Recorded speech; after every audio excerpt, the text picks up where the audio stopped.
साल 1946 की वो सर्दियां भारत के इतिहास का सबसे नाजुक मोड़ थीं। एक तरफ सदियों की गुलामी की जंजीरें टूटने वाली थीं, तो दूसरी तरफ पूरा देश अनिश्चितता के घने बादलों में घिरा हुआ था।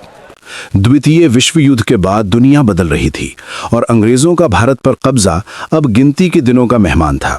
लेकिन असली सवाल ये नहीं था कि अंग्रेज कब जाएंगे, बल्कि सवाल ये था कि उनके जाने के बाद भारत का स्वरूप क्या होगा।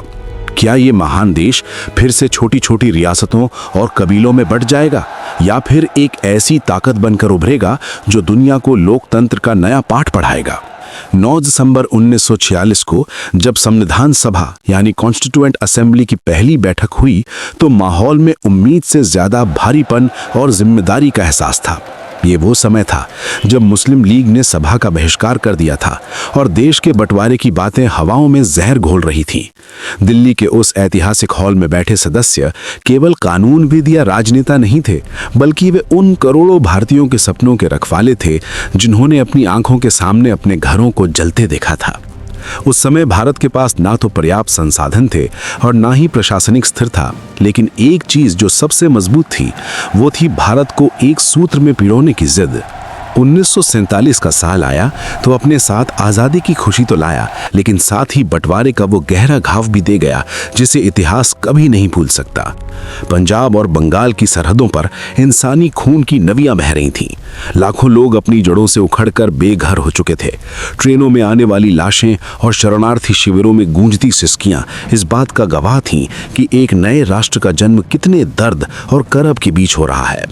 कल्पना कीजिए उन नेताओं की जो एक तरफ दंगों की आग बुझाने के लिए जमीन पर दौड़ रहे थे और दूसरी तरफ रात रात भर जागकर संविधान का एक एक शब्द तराश रहे थे। उनके सामने सबसे बड़ी चुनौती ये थी कि एक ऐसे समाज के लिए कानून कैसे बनाया जाए जो धर्म, जाति, भाषा और वर्ग के नाम पर बुरी तरह बटा हुआ है। इस पूरे मंजर में डॉक्टर भीमराव अंबेडकर का किरदार एक चट्टान की तरह उभरता है।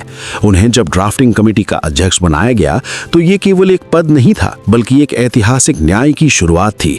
एक ऐसा व्यक्ति जिसे समाज ने कभी अछूत समझा, आज उसी को पूरे राष्ट्र का भाग्य लिखने की जिम्मेदारी सौंपी गई थी। अंबेडकर जानते थे कि भारत की असली समस्या केवल राजनीतिक गुलामी नहीं, बल्कि सामाजिक गैर बराबरी है। उन्होंने संविधान के हर अनुच्छेद में इस बात का ध्यान रखा कि आने वाले भारत में किसी भी इंसान को उसकी पैदाइश के आधार पर छोटा या बड़ा ना समझा जाए।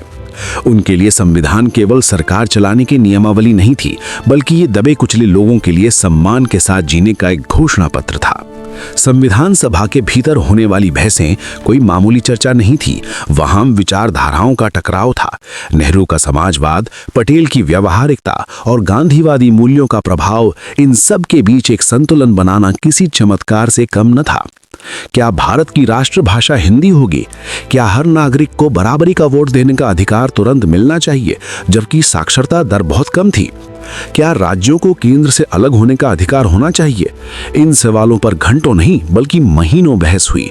2 साल 11 महीने और 18 दिन तक चली इस मशक्कत का मकसद केवल एक कानून बनाना नहीं था, बल्कि एक ऐसी रूह पैदा करना था जो भारत की विविधता को एकता में बदल सके।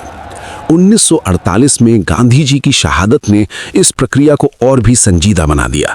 उनकी मौत ने राष्ट्र को ये एहसास कराया कि अगर हमने जल्द ही एक मजबूत कानूनी ढांचा तैयार नहीं किया तो नफरत की ये लहरें हमें बहा ले जाएंगी। संविधान निर्माताओं ने दुनिया भर के संविधानों का अध्ययन किया। अमेरिका से मौलिक अधिकार लिए, ब्रिटेन से संसदीय प्रणाली ली, आयरलैंड से राज्य के नीति निर्देशक तत्व लिए, लेकिन इसकी आत्मा पूरी तरह से भारतीय रखी। ये दुनिया का सबसे लंबा लिखित संविधान इसलिए बना क्योंकि हमारे निर्माताओं ने कुछ भी संयोग पर नहीं छोड़ा। वे चाहते थे कि आने वाले समय में जब कोई गरीब या लाचार व्यक्ति अदालत का दरवाजा खटखटाए तो उसके पीछे भारत के संविधान की पूरी ताकत खड़ी हो।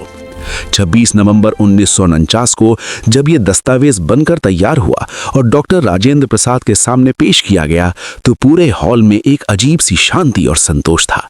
ये उस पीड़ा का अंत था जो 1946 में शुरू हुई थी। और फिर 26 जनवरी 1950 को जब ये लागू हुआ तो भारत सही मायनों में एक गणतंत्र बना।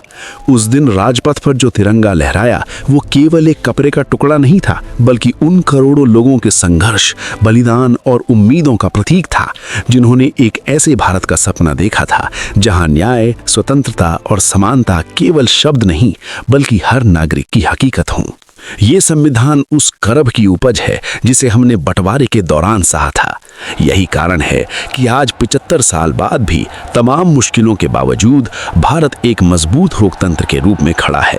हमारा संविधान हमें याद दिलाता है कि हम भले ही अलग अलग भगवानों को मानते हों या अलग अलग भाषाएं बोलते हों, लेकिन जब बात कानून और देश की आती है तो हम सबसे पहले भारतीय हैं।